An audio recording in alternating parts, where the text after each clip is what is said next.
Hey, all, welcome to Geek Freaks. I am Frank, and today I'm joined by Squeaks. Squeaks! Ooh, that preamble I coming in was getting a hot. little excited.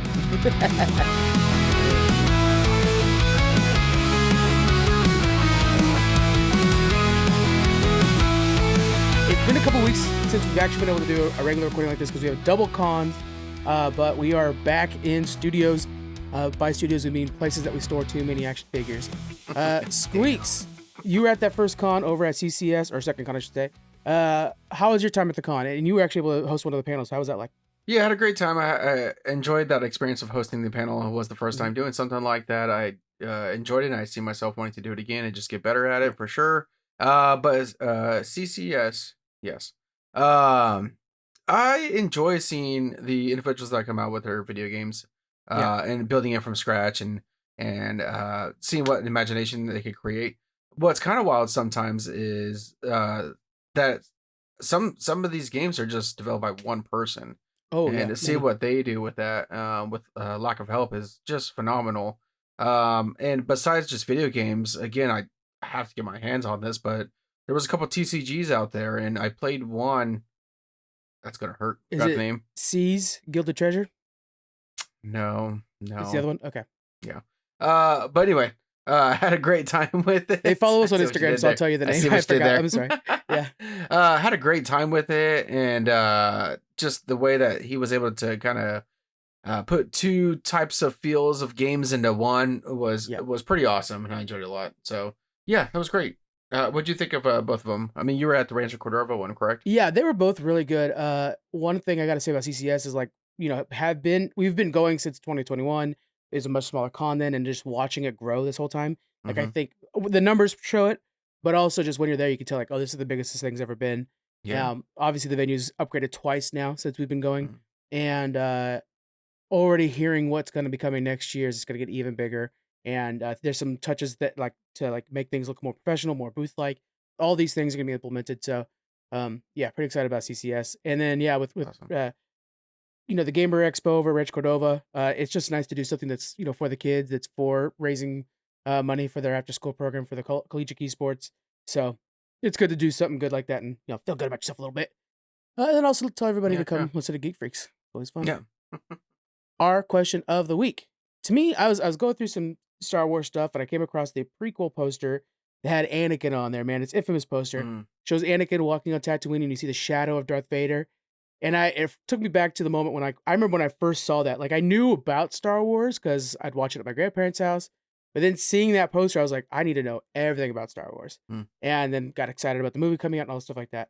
And so I was thinking, has there ever been a poster for you where you were like, I want to know more about this fandom because that poster looks so cool? Yeah. There is, but I'm gonna say video game box art. So my fandom that I dive into, which happens way too often, is gonna be Monster Hunter. I think when I was looking, if I recall right, looking at these pictures, looking at the massive monsters, like I could take down this dragon. I don't know, the mixture of whatever creatures put together as one, and I'm just here as this little guy with a bow and arrow or a sword or whatever the case may be. This seems, something I could pretty much get into. So as I did, then I'm getting the art books for Monster Hunter, or I'm trying to dive into Monster Hunter stories and more. But I will say I fell off pretty hard with Monster Hunter. Like I try to get back into it again. It's a lot, so it's hard for me to kind of grasp that again. So maybe I'll start slow with a little bit of Monster Hunter stories. But that'd be that's me, Monster Hunter. That's for sure. One of those games where when I see it played, it's like that's a beautiful game and it looks cool what they're doing. That's not my game though. I could tell. It's just like it's all about too much flash. Like each button just creates too much flash. If you know what I mean. For me to be interested in that. So I'm like, I respect those who play it, but that's just it's not my thing. But yeah, storied franchise. It's been around for a long time and it's a good one. That's a good one to dive into. Yeah. I'm afraid to dive. Some of the franchise I'm afraid to dive into is like Warhammer. Because I got a buddy that got into that all of a sudden in like a year, has been reading all the books. He tells me some like little, and now my TikTok feed every so often will feed me some like Warhammer lore. I'm like, that's incredible. Don't show me anymore, please, because I will be in. That's a good one. I went with Monster Hunter because of like the fall off I'm having with it.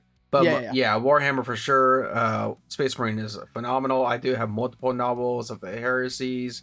I even have the ultimate guide of Warhammer of like how to create the characters and the armies, but I really love the guide because it tells you like background to these armies. So yeah, Warhammer's great. with Henry Cavill making like Warhammer movie and stuff like that, I was like, okay, when that comes out, I'll have to do some research. Yeah, you look at that poster, and then that'll be the poster that does it for me. Let's go ahead and jump into the news. First off, we had that new Lanterns trailer, and right away I was telling you when I first saw you, is like, that's the Lanterns trailer they should release first before the other one. The other one was definitely like, oh, this is grounded, and it's only grounded. This one I think did a better job of balancing its grounded, and also, they have Green Lantern rings, and there's some cosmic stuff going on, and there's a little bit bigger scale. What was your initial reaction to this? Did it satisfy you in comparison to the first one? No, actually, the first one satisfied me a little bit more. So I kind of disagree with you a little bit on the whole. I still think it's a little bit too grounded. I know we got the shot with the red beams coming down and shooting on Earth. I think we see one still where Hal is like in this blue room that looks kind of spacey, so that could have been something. Yeah, I have theories on that. But the villain. Well, I don't know if you call them villains. Whatever. The conflict. It doesn't seem big. So we see Hal Jordan talking to those Cowboys guys. Okay, like whatever they got going on there. Doesn't seem too explosive or cosmic in a way. But then we have John Stewart getting basically beat up on the chair. He had that gun held to his head, and that didn't look so normal. So maybe... Well, that's the gun we saw from the first trailer as well, and it looks like it's and some of the theory on that is that it's a yellow based gun, so maybe it has something to do with the yellow rings. Okay. Oh yeah, because they did have the lights on the gun. I want to jump to that blue room real quick. I just want to jump on that real fast. So looking back at the trailer, I've got stills up right now going over it. And right before that, we see Hal Jordan, presumably Hal Jordan, flying into a planet that is a frozen planet with a gigantic crater in this seen from space. He's flying towards the center of that crater. We then see him with his suit on, and I believe that this is a flashback to maybe 5 years before, if we're looking at hair-wise. And then we see that he's in stasis in some sort of system or whatever, like he's interacting with somebody. And it looks like a kid that he's talking to in this moment. So I have a feeling something on this planet happens and he loses the faith in the Green Lantern Corps. I think that's where we're at. So I'm going to piggyback off that because my thing is like, what is the bickering between Hal Jordan and John Stewart, right? And there was a lot of that. And obviously we're going to see that relationship flourish towards the end. But going back to original comics, whatnot, Hal Jordan steps down and let me get the right, Guardians of the Universe picked John Stewart to do that backfill. Okay, so later on, Hal's going to have to basically accept and put him under his wing a little bit. And that's where I think hopefully more of that cosmic tone to this, that's where we're going to come from, right? So why are all these two lanterns together? Why are they, seems like they're, doing the whole, like, you can't handle this thing. I've been doing this since you were a baby type thing. And I think that's what it is. And I hope that's what we're getting because I want to see a little bit more of that universe or, space stuff into the series. Do you have any predictions of why they're so attached to each other right now? Because that's what I'm thinking. Right. So I think what happened is Hal Jordan is probably not doing his lantern job, his duties. We see that Guy Gardner comes and visits one of them in jail, and I think that's going to be something too. I am wondering. I'm looking through right now just to see if I can see any proof of it. Yep, that doesn't show it. Sure enough, I think that's the case. I don't think both of them are wearing the ring at the same time. I'm going through and I'm confirming that right now as we're talking. So I'm wondering if normally the ring chooses the wearer, right? It's all about willpower. It's all about no fear. They really amped that up in this. What if the Guardians said, hey, John, we like you as Green Lantern. Problem is the ring chose Hal. You need to convince Hal to give it up. And because Hal's not doing his job. But the ring still sees something in Hal. And this process is not just John Stewart showing that he deserves that ring and has stuff to learn still. Because he always watched Hal on TV as a hero. And so he's like, I could do that. I have no fear as well. And then it's also going to see Hal rediscover the powers of Green Lantern and why the Corps is important and stuff. And so I think that's the case. Because I'm looking right now, because there is a moment too in the first trailer where like he puts the ring on the dash and says, you got to earn it or whatever, and then lets the car launch. So I think there is one ring amongst the two of them. I'm pretty sure. Yeah, my question, I agree with you, like how Jordan kind of finding that spark of like why he needs to be basically in the Lantern Corps, and I've read many Green Lantern comic books, still Yeah. do, and it always seems like you need Green Lantern that is off the job for a little bit, that's stuck on Earth, always just doesn't belong there anymore. It needs that purpose, Yeah. and then they kind of fly back. I've read it with Guy Gardner, and I read it with Hal Jordan for sure. Now to say like kind of what you're saying is, are we going to, I guess everywhere there's multiple human Green Lanterns, which kind of like I wish that was not a thing anymore. I like the whole like one for the Earth, blah blah blah blah. Right, the different species, races, whatever. Yeah. But how can this? If you're saying one ring only, are you saying basically John Stewart's going to be the next one, and we're not going to get a Hal Jordan anymore? Or what are I you think saying? that's the initial plan of the start of this episode or start of the season. Okay. This is speculative, but I'm going. All right, here's another still that does not show John Stewart wearing that ring. So I Mm-hmm. have a feeling there's only the one ring. So as you know from the comic books, Guy Gardner is the backup to Hal. He was first off, he was the first pick, and then it ended up going to Hal instead. And then Guy Gardner finds out about this, and he's basically given the position as a backup when Hal has to do things in space. So I think Guy Gardner gets it because of that system. Like he's still looped him due to that. And then I'm sure the Guardians are like, well, we don't need another lantern on Earth, let alone in the future too with Kyle Rayner and stuff.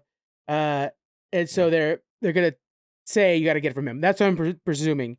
That to me gives a good reason for John Stewart kind of really constantly butting in, but Hal Jordan's not wanting to. We even see like earlier when Hal makes a dollar bill to mess with the Yeah. jukebox, Yeah. Yeah. and John Stewart's like, "Did you just do that?" Because like John Stewart sees it as like, "You're a hero from TV. Why would you bastardize your power like that?" And I think that's going to be a big debate on what is bastardizing the power. I've seen the Green Lanterns not protect this kid on this other planet, and it did, it desensitized me.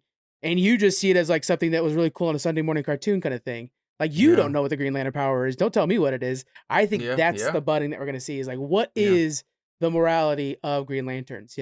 Is not being afraid also blindly following orders, and that's gonna come up later on for them. Yeah, so I wonder how far they're gonna get with this whole like Guardians of the Universe thing. If there's any Yeah, more like kind of conflicted feelings within that or towards that group, yeah, because like you said, like he might have seen things, but he might have also experienced some negative things with the Guardians of the Universe. So and just reaching comics before, I don't know how far James Gunn is going to go with this, or what how what plot he wants to follow, right? right. So if that's the case, that could be some attitude that Hal has, because he doesn't agree with him, and then all the lanterns eventually kind of, you know, get rid of him essentially in a way. Yeah, I'm digging through the stills again. There's that cool ass scene where we see John Stewart probably before he gets recruited. He's like sniping into this military base. Clearly, he's Yeah, part of the military, in the green and he burst. shoots. And I didn't realize beforehand, but on the stills, you could see that there's a green light in the middle of that Yeah, yeah. explosion. I didn't notice that beforehand. Oh, okay, So there's yeah, something there where him and Hal have an interaction at this point. But how much you want to bet? They're showing us this part. How much you want to bet that final episode of this run, when John Stewart's wearing a ring, he makes the construct that's a gun. That's so his yeah, thing, like to make a mechanical construct yeah. and I uses guess, that. yeah, because the gun, yeah, and that wonder if for that moment. Wonder if I'm just just having fun, throwing something out Yeah. there. Wonder if like the gun was obviously real, but he had no ammo. He needed something to do, so he was able. You don't see maybe seeing his fingers very well. He was wearing a ring and he made a gun. I made a bullet. Could be. I don't know. Yeah, I'm just could be. just having some fun, throwing something out there. Yeah, maybe early days he Yeah. doesn't know. Let's kind of discuss a little bit about Guy Garner. I think one of the things I'm excited for with that just a little snippet we got, the way Guy Garner comes in, he taps the ring onto the bars, then clearly he's gonna be talking shit. Yeah. Yeah. And what I love about the possibility here is if Hal has lost his way and lost, I don't even think Hal's necessarily wrong, because there are plenty of times where I'm like, why are all the Green Lantern Corps not on Earth helping us right now? This is bullshit. Their best Green Lantern's Hal Jordan. Why are they not helping him out right now? Or it could be argued to be John Stewart, but nevertheless. So if Hal's kind of lost his way, Guy Gardner, who's been doing the work, he may have branded logos on his shirt like a NASCAR driver, but he's doing the work. He's protecting and saving Mm-hmm. people. Mm-hmm. He actually has the upper hand morality wise, and that's something you don't hear from Guy Garner very Yeah. often. Yeah. He's usually the shitty lantern, and in this case, he's the one doing the job. Yeah. So I Yeah. like him Yeah. kind of coming in and using that smug attitude that Nathan Fillion's so good at portraying Heck yeah. on Yeah. Hal Jordan and John Stewart. That's gonna be fun to see. Yeah. It's almost getting to the point too. Also, if Guy Gardner's going to pop up in all of these the TV series ones, because he popped up in Peacemaker and he's going to pop in Yeah. this one, it'd just be like almost a running joke that Guy Gardner's going to pop up on every Yeah. TV show one. That'd be funny. I wouldn't hate that. Making the Nick Fury. You know, Yeah. Oh, But he's man. always going to just have some smart ass thing to say. I like that. I Yeah. hope that's a thing. So do you think this show's gonna be able to balance the difference between? Well, I think this trailer's kind of their evidence of that. Do you think they're gonna be able to balance the grounded with the space stuff, or is it just like we pretty much got everything we're gonna get out of space in this, and it's still gonna be mostly street level? Yeah. So far I'm leaning towards the street level. I'm hoping Okay. we get more. I'm not, I'm in hopes of it. I don't think like this is it. I mean, I Yeah. think we're definitely keeping some surprise. I would hope so. Like I don't want to be spoiled with everything now. Uh yeah, I got faith in that we're gonna get more of that cosmic stuff. Okay. Me too. Yeah. What about I'm hoping for another colored lanterns. I mean, the Sinestro At Corps, least yellow. I don't need everything. We'll save Atrocitus, that for a yeah. Lanterns movie, but Just I give me a want to see little, Sinestro. yeah. Give me a I little need color. something. Yeah. He's one of the best DC villains in the sense of how he opposes his hero. Like the way Joker is like so opposite, and yet there are some similar strings to Batman.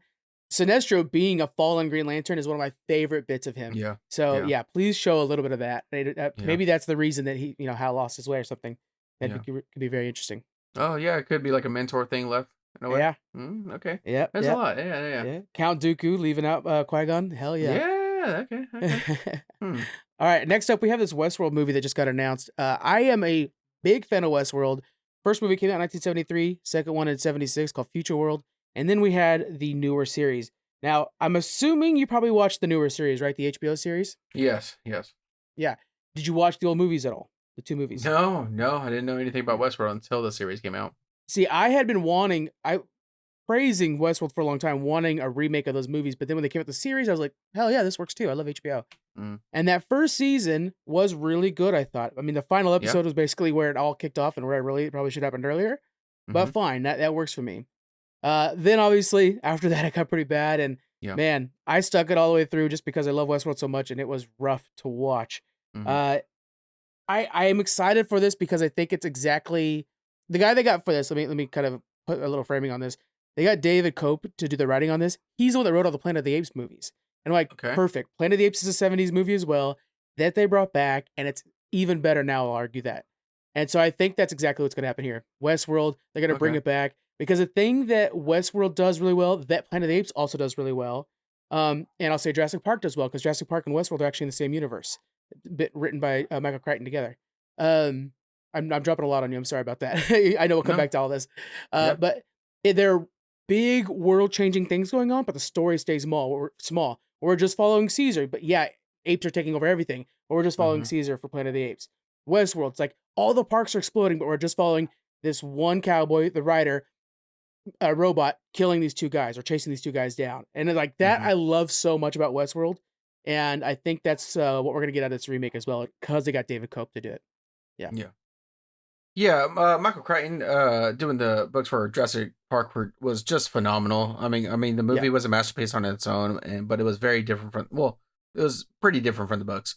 Right. So there's some, hopefully they follow well to it, true to it. So Michael Crichton made Westworld as well. He wrote those books too. Yes. And David Cope, who is the one adapting this, also adapted the first Jurassic Park movie too. Oh, okay. Wow. And the latest Jurassic Park movie. I'm not talking about that one because I don't want to, but the first one he did. Yeah. Do you feel like maybe? Okay, two questions. So are we restarting a little bit? I'm assuming we're not going to attach this to the series. Is that have nothing to do with the series? Different creators completely. Thank God. Yep. It is still WB, but it's everything else is different. Okay. Second thing, where do you kind of want to? Do you want to see Okay, chapters. Let's take at chapters. All right, we're thinking. You were talking about Planet of the Apes. Planet of the Apes is one of the greatest. I feel like franchise, this recent one, because each movie was so different. It really felt like the next step. I always refer to like The Godfather. It always was the next chapter. So chapter 1, give it to me. Are we starting over of learning the mystery of oh, this is a robot, not really robot? What do you think? I pull a little bit of Jurassic Park into this too. Here's what I want. This is the perfect way to do it. I want for us to start with we'll just pick a year, 2050. I'll just pick a year. 2050, all the parks are opened up because that's how it is in the first movie. All the parks are opened up. By the way, I want to jump in real quick and say, my dogs are barking. I understand that. I'm sorry if you Yeah. hear it. If I don't say it now, editor Frank's gonna be pissed off. Yeah. So, Yeah. but yeah, so all the parks open at once. Westworld, or all of them fall apart too. And Westworld is about like this one cowboy hunting down the other two. We kind of got a little bit of that vibe in the first season of the series. I would say then the second movie, I'd go back to 2050. All the parks are opening up, and this time we're following Samurai World, then Medieval World, then Roman World. Roman World's one of them too. And I think that would be really fun. Is instead of us, and every time we're getting a little bit bigger piece to why the entire program fell apart. And so, like in the first movie, maybe we're learning about like, oh wait, the code was wrong for some reason. And then the second movie, we find out like, oh, this guy was trying to break the code. And then the third movie, we find out like, Mm. oh, this one was actually from another company that's trying to fuck everything up. Maybe he's from, Terrigen or some crazy company or whatever. And so the whole movie, every movie I feel like should be about a different world falling apart and a different problem each world. Like first one's about hunting, this one's about trying to survive in a little village, whatever. But we're uncovering more about the grand story in every movie. Yeah. I think that's the way to do it. The way they did it in the 70s is that the park fell apart, they closed it, and then 3 years later they opened the parks again with Future World. And I think Samurai World was in that one too. And so then like, oh, it's fine, we fixed everything, and of course they didn't. It still Mm-hmm. happened. Even the Man in Black came back. Or the writer, I should say. And yeah, but that's how I would pitch it because it reminds me so much of Yeah. Jurassic Park, where it's like, oh, let's try this island now. The, Yeah. the Yeah. dinosaurs won't break out on this island. It's like bullshit. They do it. Yeah. I super like your idea of uncovering like this mass problem Yeah, throughout different movies. I think that's pretty awesome. And it's always like, okay, you can make the second movie so different from the first one, but there's always going to be that link. And that maybe little like link. Yeah.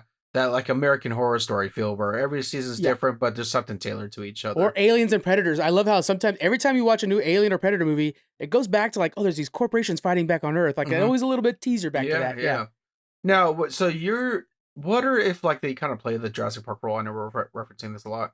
Of Well, I've been like, saying, okay, yeah. so we open up the park. Maybe we'll call it Jurassic World. Like, the park's fully open. Everyone, customers, fans, whatever can come. Yeah. Okay, having a great time buying their souvenirs and shit like that, playing dress up. Okay, Yeah. so something happens in the first one. You wouldn't want to see maybe like a second one being like, hey, the park's closed. And maybe mix a little Jurassic Park 3 into it where people go back to that park to see if there's people still roaming I around. th- I think that's the most likely route, really. Okay, okay. But the route I'm saying is the more radical version that would take some Yeah. chances. But because you're restarting the day every time. Yeah. And I think that'd be fun to kind of like what if the Purge movies, instead of being a different Purge, it was always the same Purge, but you're watching different parts of the Purge, basically. Yeah. Yeah. Um, I think what you're saying is the more likely one because that's what they did with Jurassic Park, and it is very much Mhm. like that. Matter of fact, and I could be mistaken on this. This could be just forum talk, but Jurassic Park and Westworld are in the same actual world. Like Oh, people, if you're rich enough, you go to either park if you want to. Yeah. that's funny. Yeah, Yeah. because I can see it definitely happening. Like some guy wanted to bring this dinosaur mech, Mhm. whatever, into the United States to kind of do their thing, and then they start expanding. So that's gonna. I feel like Jurassic World 3, maybe it was. I don't know. I try not to remember those movies. But like Yeah. dinosaurs are basically just roaming the United States, right? Or the country, Yeah, yeah, they whatever. try to bring one back because that was kind of So, hinted at in the first movie with like the other company that was trying to get Newman to steal, hmm the DNA. yeah. So I Yeah. can see, yeah, probably the likely route of them doing that because they did it before. The formula's there, Mhm. copy and paste. But yeah, I think eventually we'll just get androids living, yeah, Right. everywhere. Just like actually exactly like Jurassic Park. Talk about we're leaning on this Jurassic Park thing very heavy, aren't we? One of the early storylines that was a concept out and it was kind of hinted at was, oh, we're gonna use the dinosaurs for military purposes. We need Yeah. a place to like work on this. Mm. That's exactly what you could do with Westworld. Like, oh yeah, Yeah. Yeah. we're making robots for war, but let's Yeah. test out their human reactions so that we can infiltrate foreign countries. Yeah. The best Yeah. way to do it is to have people go knowing that they're robots and see if we fool them or not. Yeah. Heck yeah. Yeah. It's the best way to run that Turing test or whatever it's called. Hmm. Yeah, so I think that'd be pretty interesting. Do you feel like because of the HBO series, there needs to be some sort of clarification, or people just gonna know it's been long enough? Because the HBO series, we don't necessarily need to reference it anymore. I think we just need to kind of get the fact that this is going to be different because we do have a bad taste with how the HBO series ended, but I think What a we all shame. fell in love with how it started.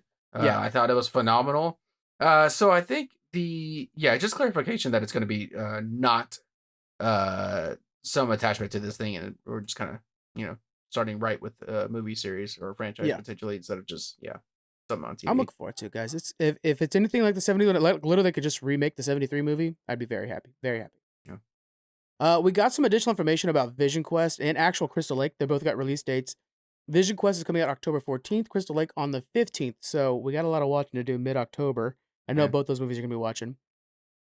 Vision Quest is going to be bringing back White Vision. It's going to be bringing back Ultron. It's going to be the third of the trilogy. And then Crystal Lake is going to be all about Pamela Voorhees. And it's going to be starting Linda Cardellini. And it's going to be about her special needs son, which we know eventually, is Jason. Of these two series, I mean, I think we're just going to be living in heaven in October, man. It's Yeah, going to be yeah. good stuff. What are you a little bit more hyped for, though? Come on, man. You're a horror guy, so I'm thinking it's going to be tough for you. Yeah. So, so yeah, just like right now, right, with Daredevil, The Boys, I mean, the Yeah, Mall, like we're living pretty luxury right now. So I'm excited yeah. for October to happen. Yes, horror guy. So I am looking forward to the Crystal Lake just a tad bit more. Hmm. I think it's going to be pretty interesting to rely heavily on the backstory because we always like hear the stories through like the killings and whatnot. But Yeah, I think to kind of see how I'm interested in if they'll do it well, right? Like, yeah. what's the horror aspect of it? Here's the kid. Is he being? Are we going to get him a little bit demented a little bit and start kind of Well, helping because it Mama gets out? real You know? crazy. Yeah, I Hmm. like the was it the fourth or fifth movie, whatever. It's like literally things coming back from hell, and there's the girl with psychic Yeah, abilities. Like it gets yeah, nuts. So I wonder if they're gonna yeah. bring any of that mess in. I hope not. I hope Yeah. not. I am interested. So, like, I think it was the first or one where basically Jason only pops out of the water when a female was swimming at the very end of it. Yeah. And then I think it was 3 where he actually became like Jason as we know. Yeah. So I want to see like that relationship between mom and son. How much is the son helping? How much did he maybe not want to help, but mama is teaching him a certain way and he Yeah. believes that's the only way kind of thing. Yeah. I think with Vision Quest, I feel like we semi know what we're going to get out of this, like little father son thing. I think we spoke of it long time ago. Are you? Right. I mean, first of all, let me ask, which one are you most anticipating more, and also, what do you feel like in Vision Quest, and maybe that could happen that we don't Yeah. maybe know So already? Vision Quest being the culmination of WandaVision, which I think is probably the second best maybe thing that Marvel's ever done for their TV series. Mm-hmm. And then Agatha Long, which I'll probably put at third. Like they're both very good. Mm-hmm. I'm excited for Vision Quest because I know that the standards are pretty high, although the showrunner is different. Um, Seeing that we're gonna be getting Vision's son in this one, maybe we'll be bringing in some of the Agatha storylines.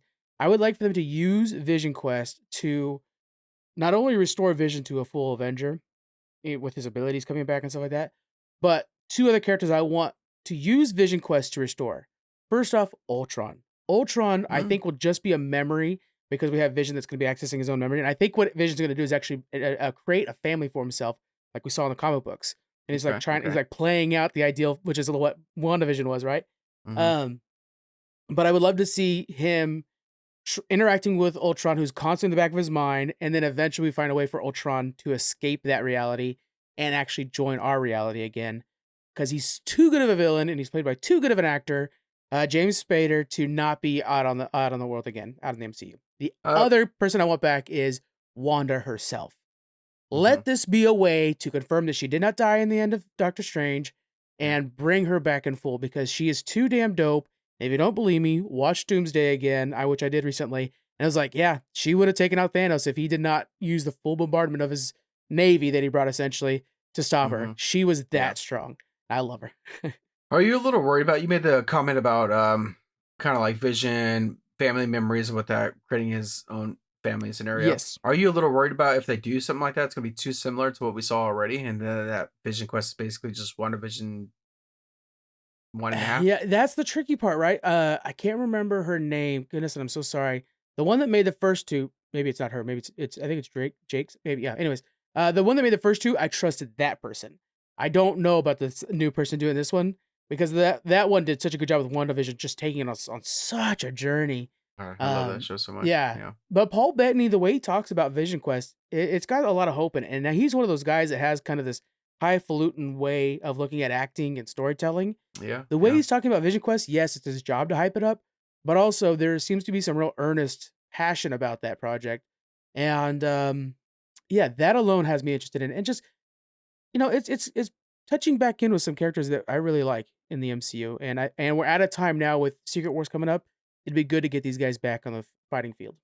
Yeah, I'm gonna agree with you with the Paul. Speaking about Vision Quest, as we were very grateful to have LA Comic Con invite us to That's right. Yeah. have us invited to that at Geek Freaks. But to hear Paul speak about Vision Quest was in a sincere way. It felt like, Yeah. instead of something that was just forced to because of his job or Yeah. whatnot. Or it's just a Yeah. paycheck, which we get a Yes. lot out of a lot of actors. We can't blame them, Sure. especially the older ones. And Paul's the kind of guy, that you'd expect that out of. But when he talks about it, he seems to be pretty happy with it. Yeah. Yeah. Yeah. It was interesting. He actually just did an interview, and he was talking about how in the scene where he dies in Infinity War, uh, they didn't want to reveal who was dying. They tried to hide all Mhm. that stuff. So literally on the day while they're filming, the Russo brothers are like, "Hey, why don't you just like improv this scene where your gem gets ripped out of your head and you die? Just improv it." And he's like, "What?" He's like, "Yeah, just improv it. Say what lines you think will fit. Like some couple Yeah. of the like we're almost out of time and stuff like the key lines he says in the moment are all improv." And he says, "I felt so stupid because there's no amazing music, there's no special effects. It's just it's just also sitting there doing magic-y fingers, and then I'm just like, like, but then when you see it, it looks so incredible. But like when I'm in the middle of the field doing that, I look like an idiot." And so, but it was funny. Like, yeah, that entire scene was improv because they didn't want to let him know that he was dying in this movie. Yeah, that's funny. And yeah, that was what a good job that turned out to be. Yeah, October's gonna be good. Cannot wait. Yeah. Let's move on to Deathstroke and Bane. I think that's a good spot for us to go next. Yeah. DC is making a movie with Deathstroke and Bane together. They're tapping Greg Mottola to direct this thing. I think it's just a Batman villain thing, right, man? Like any Batman Yeah. villain, I think could have a standalone movie. Yeah. Greg has worked on Superbad, Paul, Adventureland, so he's really good for like the millennial comedy, kind of oddball movies. And I think what we're gonna get out of these two, while like Joker was super serious and Clayface is gonna be a horror movie, I think this is gonna be a goofy college kid story almost. Like these two dudes that are maybe competing on a global stage. What's your take on this? Yeah, so reading this as Greg's going to be the one directing these two movies was definitely worrisome for me because of Superbad, Paul, Adventureland. I'm like, okay, so the DC villain universe right now has this phenomenal, crazy, dark tones to them, and I want it to keep going, right? I'm Yeah. super excited for Clayface. And I just don't see the goofiness coming out of Deathstroke or Bane. Like, I mean, I Yeah. need you to if you can see it, I need you to sell it to me because I just Okay. don't. Here we go. How about this? I'm gonna throw a movie out there that I think would encompass both feelings. Kingsman. I love Kingsman so much, the entire trilogy.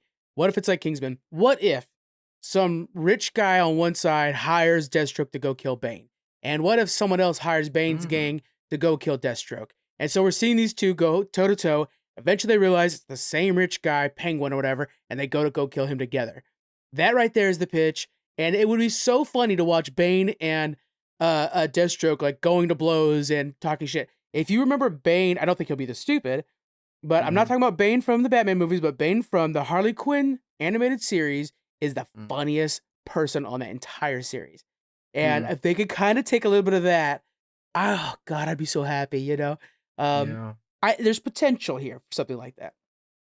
Yeah, I mean, I definitely would have an interest if they could somehow tailor to like this comedy with these two characters. And I like where you're going with it. I guess I gotta see a teaser because I just don't see it in my mind right now.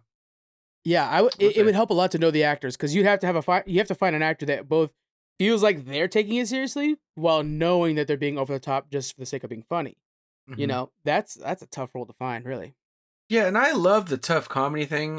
John Cena does a phenomenal with Peacemaker What and a good! anything Oh else. my God, great job, man. Yeah, So if I could see like that, like I mean, these two are obviously going to probably play as dumb, but if I could see him being the Macho Man, but just not really, I guess Thor maybe, right? Macho Man, but Yeah. just like is not getting something. I can see that for the Bane side, Deathstroke, maybe him trying to explain stuff when they like potentially could team up, explaining things and just be mad, basically like oh my god, what's okay, Peacemaker and the other guy from Suicide Squad. What's his kind of counter? Idris Vigilante. Elba. Idris Elba guy. Yeah. Boy, Deathstroke is what I'm keep thinking, but that's not it. Sorry. It's not, Just yeah, move on because I'm because totally locked up. but anyway, yeah, Deadshot, like maybe. that is that, yeah, because there's Bullseye. No, that's a, there's Keep another going. I'll Deadshot. Google it. I'll Deadshot is the Google Will it. Smith You one. do your thing. Whatever. Yeah. Anyway, so maybe that team up, that dynamic together, would be great because I think it worked really well with Suicide Squad. So yeah. That's the thing, right? With James Gunn kind of overlooking at all this, you feel a little bit safer with everything. Yeah, I mean that's just like with the Lanterns, right? We're talking about the Lanterns, but James Gunn is out here doing his work with the DC universe that he hasn't failed in my eyes at all yet. Yeah. So I have nothing but, you know, high hopes really for anything that comes out of the DCU right now. Okay, here we go. Here we go. I've got the name for the character that That's Idris something. Elba plays in Suicide Squad. I'm going to give you the first half of his name. If you Okay. can name the second half, I will send a coffee mug to somebody in the comments on one of our social Okay. media posts. All right, Okay. here we go. Ready? Okay. The first part of his name is Blood. All right. You got 10 seconds at most. I'm gonna keep talking while you figure this out. Bloodsport. Bloodsport. We're sending a coffee mug out, baby. Oh, man, I'm usually bad at this too. You nailed it. There you go. Oh, man. 2021's Suicide Squad. Watch it, guys. That is a good ass movie. Oh my god, King good. Shark So is good. so good in that. Man. Hell yeah. That was right there. Like to take the Suicide Squad franchise, keep a couple characters, and make it good. That's when you're like James Gunn, you're running DC. Oh yeah. Oh yeah. I mean, if we could get that village scene where they just go and kill everyone, but they're on their same side, cracks me up every time. And if I could get like again, Bloodsport and Peacemaker to essentially be like now Bane and Deathstroke, I would all hands on deck be ready for that. But I don't see it. But hopefully, like the next whatever we see from it, teaser, whatever. Yeah, kind of give us. Bro, that polka dot character in general is really good in the movie. But when like the fighting Starro, huge Starro, he's like, "Look at your mom," and then he just sees like this big lady. Oh shit, that was good. Oh man. Oh man, James. Thank God he put out some bad tweets so that we can get Suicide Squad. Yeah. Boy, you remember that, guys? Gosh. Brutal. All right, we're gonna move over to our review. All right, gamers, Plants vs. Zombies is celebrating its 17th anniversary. 17 years of keeping lawns safe and zombies well composted. We're teaming up with Plants vs. Zombies Replanted to bring you something fun. Promo codes across every major platform, including PC, Xbox, PlayStation, Switch, and Switch 2. So, no matter how you play, we've got you covered. Whether you're a longtime fan or just planting your roots, now's your chance to jump in. Prepare to kick some grass. Keep listening for your chance to win. We're talking Punisher, One Last Kill, 15-minute little mini movie. I enjoyed this. It was fun to watch, really good action, yada, yada, yada. I think it served its purpose in taking Frank Castle from that dude's not going to live very long because of his own hands to, hey, maybe he's willing to fight for other people other than himself now, which is all it really needed to do. It did do that. Problem is it was only 50 minutes, and I was like, great, I need like 30 more minutes of this to be able to finish off the story because you guys didn't finish the story at all. Yeah. And that's my big complaint for it. So really good. Where's the rest? What do you think? Yeah, for sure. And I think it was really good because of that short amount of time. So extending it would have just maybe made it a little bit more dull. But I see where the story needs to be happening because you're talking about one last kill. Was it one last kill? You know? Right. We're still waiting for that last kill, which we all expected it to be that female in the wheelchair with Ma Nucci. Yeah. Ma Nucci. Yeah, I would have never gotten that one. But I got Bloodsport though. So. Yeah. We're not sending 2 mugs out, guys. But the action was phenomenal. The killings were great. I think it got straight to the point because of that short time frame that they're meeting. I really liked how I was a little worried about the little girl that we saw in the trailer was going to be too much of the whole Well, I father thought it was. daughter I thing. actually was like, it wasn't enough for her because by the way the advertisements were going, we're like, oh, she's going to be a stand-in for his daughter. She was barely in the dang movie. But I like that because I didn't Yeah, want a stand-in for the daughter. you're right. You're right. I did really appreciate a lot of the really like a lot of the tones of how dark and deep that Punisher got. I think what really pulled strings for me was him sitting in Yes. that cemetery Oh, for and just everybody, talking to man. himself. Man, what Oh, I wanted John? to give Frank a hug.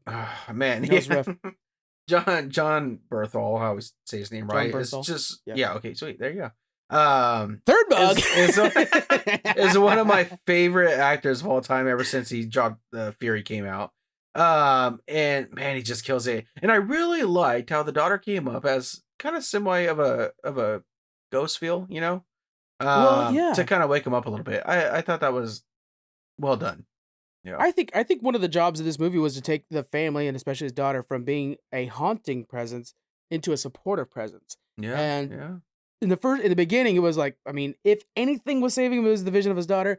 By the end, he was taking motivation from his daughter. Yeah. And so, going forward, like the thing this thing had to do was move Punisher from the Netflix into the MCU because the next thing we're going to see him in is Spider-Man. Yeah. And the Frank Castle we got from the first 10 minutes of this movie could not be with Spider-Man. They just would not click Yeah. at all. But the one at the end is a little more open to it. I mean, sure, he's going to kill people, but that dude threw a dog in front of the truck, so he needed to die. And that was just Yeah. going to have to happen. That was the worst thing. I right away was putting up on threads. I'm like, I don't care about Thanos or anybody else. Dr. Doom, I don't care. That dude right there. Avengers assemble, get this guy down. Just dimensions and shit open up just for this one thug. Yeah. Yeah. I think going to the future with Punisher, I'm a little worried if they keep it too PG. You can't have a Punisher and not kill anyone. That's just ridiculous. No. I think, yeah. Well, that's the whole thing. Is Yeah. I love how Punisher cannot work with Steve Rogers too much because he looks up to Steve Rogers and knows that he taints Steve Rogers by being around him. Like Mhm. that distance is cool to me. I think they need to keep Mhm. that going. Mhm. Yeah, so I'm curious to see what he looks like as Spider-Man, or how he acts as Spider-Man. But Yeah. yeah, I mean, I like this. Definitely a lot more story they could definitely tell from. I'm curious of what they're gonna do with the Nucci, Nuki, Nucci. Nucci. Yeah. With that because that just feels, still open. What's going on That's the thing. there? That's the 30 minutes I needed. I needed to go kill her and her be the one last kill. Yeah. Like that seemed like a no-brainer to me because the idea is that this is also ending his revenge spree. Now he is Punisher that's just helping other people.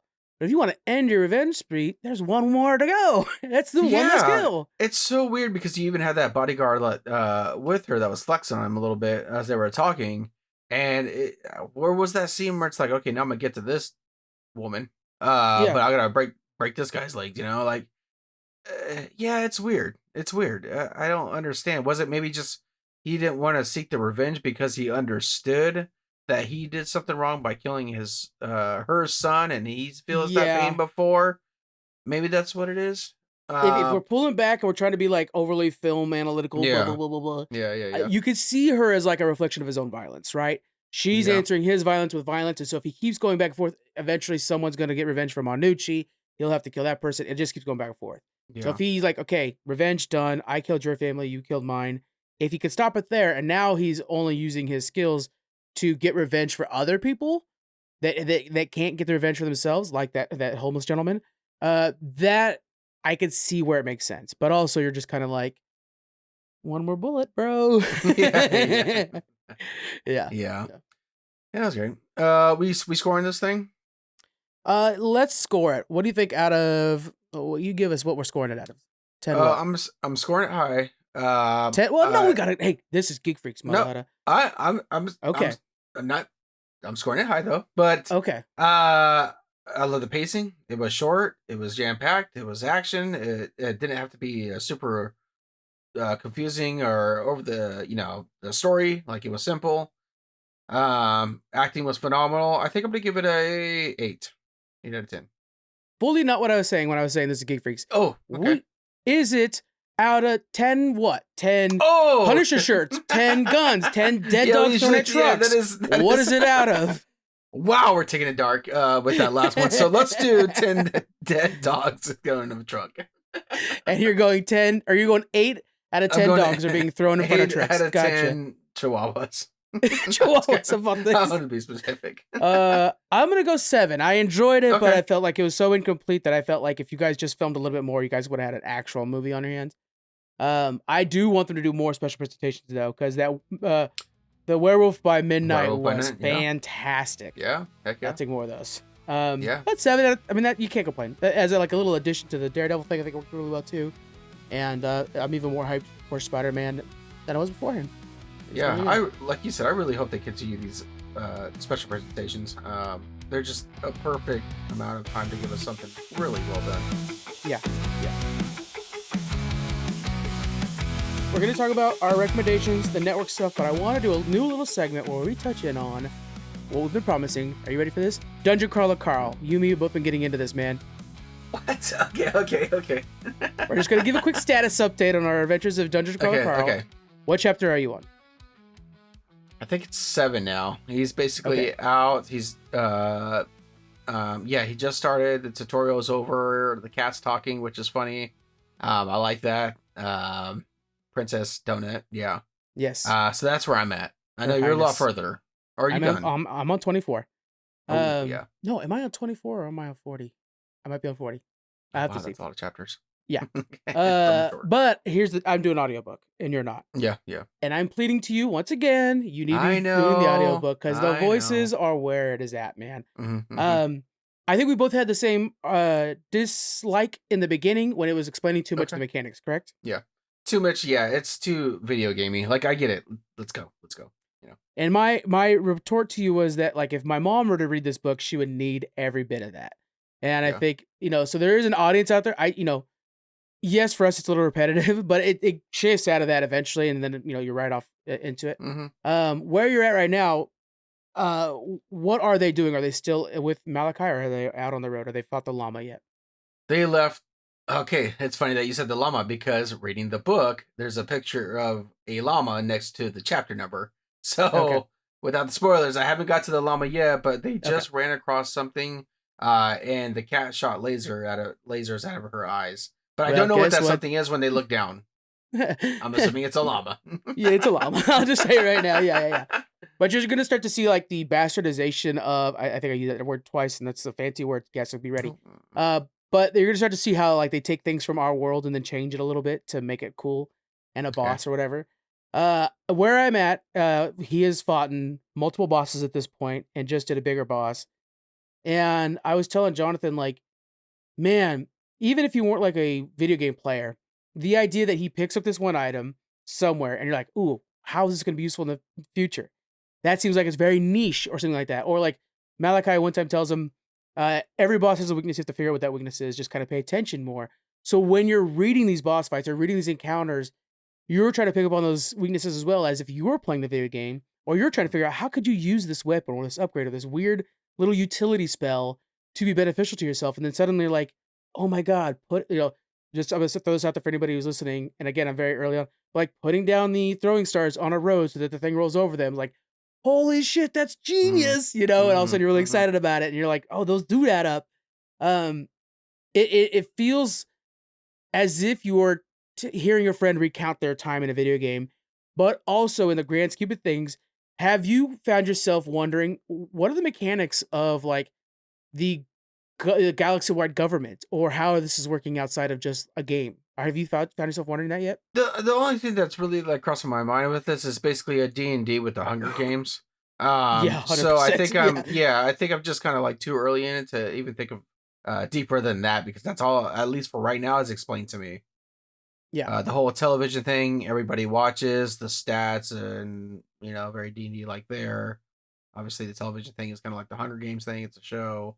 Yeah, that's all. I just got done doing the Caesar interview type thing, where they go in for an interview, and so, but that was also just like, man, so there are multiple corporations, we know that much, but also like this one particular corporation might be going towards bankruptcy. This one is over here is like, these ones don't like their nickname, and so now I'm suddenly wanting to know more about the wider galaxy and how that works, and how there seems to be a fair amount of humans interacting with these humans that are not from Earth, but they're from another version of it, and they seem to be widely accepted, and it's because they took a deal at a certain point, like Malachi did. And so there are so many little facets And then also once you start to get to the point, you're not there yet, but once you start to get to the point where he starts to deal with other Earthling humans, and it's like Walking Dead, where suddenly like, man, Mm, are these humans more dangerous than the monsters? You don't yeah, know. And it's some are, for some aren't. sure. Yeah. Yeah, like you said with the corporation things, piggyback off of that, where Mordecai is talking about the Like the Borns gifting, is the oh yeah. like gifting and stuff like that. I'm like, okay, that's like Oh yeah. Song of Birds, if I Yeah, remember well, right. yeah, a lot of the Hunger Games, but yeah, Uh, yeah, yeah, that yeah, one was really heavily on that with the whole like, you know, where he's little trying to play up a role drones as a coming in or rascal. whatever like that, and yeah, Yeah. drop things for you. So yeah, yeah. But so far, easy read, great read. Yeah, very easy read, Yeah, short chapters, huh? yeah, yeah, yeah, Yeah, I said easy read. I'm listening to it, but it's also just a very yeah. easy listen Easy to. I'll listen. just throw that out there. Yeah. Yeah, very short chapters where I'm like, man, already, but they're actually sectioned out very well, so I can't complain. Yeah. They're sectioned out so well that I'm like, I know that there's a comic book that's in the works or that's coming out for this right now. These feel like they're comic book lengths. Each one of these chapters feel like comic book Oh, length. Yeah. okay. Yeah. I'm really enjoying it, guys, and I want to make sure that like every few weeks, maybe once a month, we step in again and we'll keep filling Yeah. you in Heck on yeah. our time with Dungeon Crawler Carl without spoiling too much as we just did. So I think that worked out well, and we're enjoying it a lot. That was a lot of fun. Heck yeah. Network news. What's going on the network? So over at Mm. Distance Learning, they were just at Gem State. That's the Ohio Comic Con. They are also at the other two Comic Cons with us. They were able to interview the Firefly cast, some of them that were there. Oh, It sounds like it's okay. yeah, a really good one. Outlast Podcast has their season 14 finale this week. So you guys tune in. That episode will be out Thursday afternoonish. And then over at Fandom Portals, they're doing an Anakin Skywalker deep dive. And I realized I misspelled Skywalker on the notes. And Oh. so they're doing a deep dive of Skywalker over there and going into kind of like the morality and the mindset of growing up as a Jedi. And then we have two shows coming up this summer. We don't want to give you too much information. One of them is going to be sort of doing the deep dives of different topics in video games. Free to play. What's the cost analysis of free to play? How much does it actually cost players when you think it's free? It's actually not. Stuff like that. So deep dives into video games, and I'm really excited for those shows to both come out this summer. Stay tuned for those. What is your recommendation for the week, Squeaks?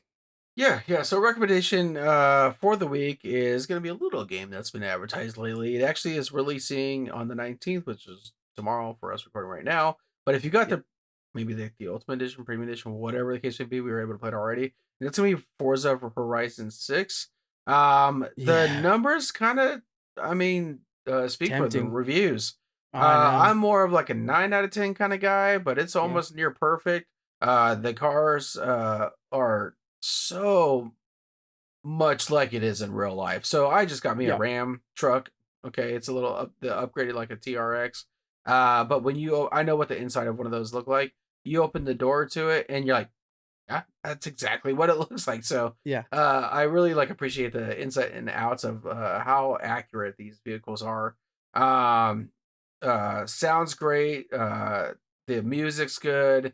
It's so over the top with some of the races. I mean, I really enjoy when I'm uh, going over a jump and I'm in the air. There's a helicopter next to me, like videoing, Oh with the yeah. video camera.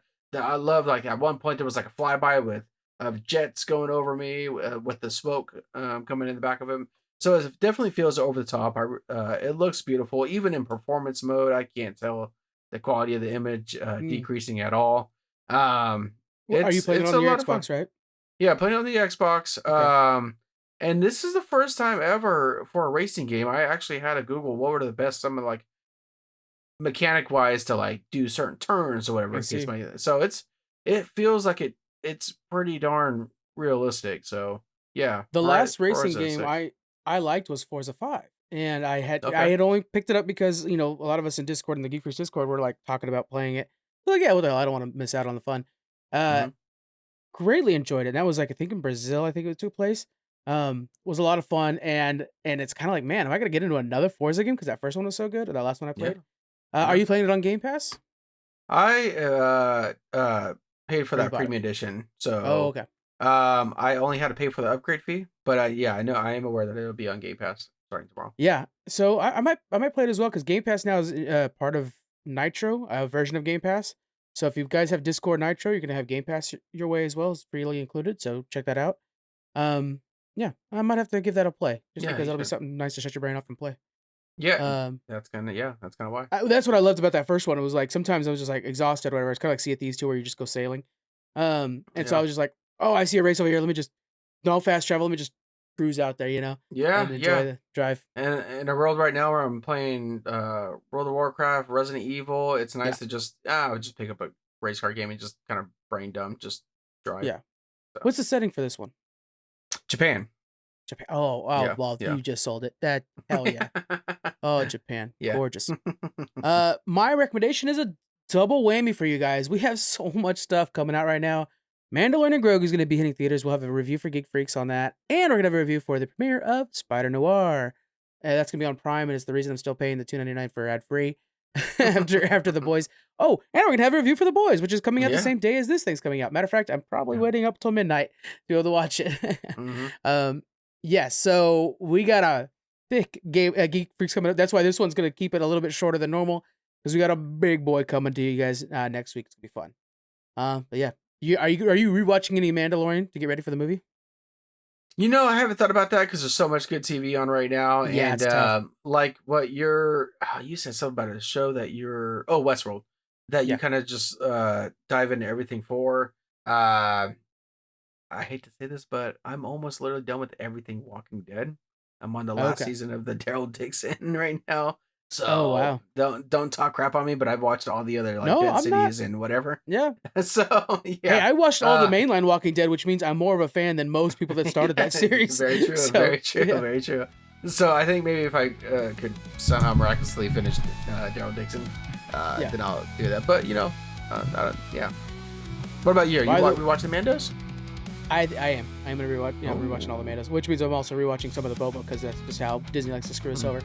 So yeah, and I finished Maul, which the fight scenes in Maul. Damn, that was hot. Holy shit! I'm just knocking over things because I was so excited about that.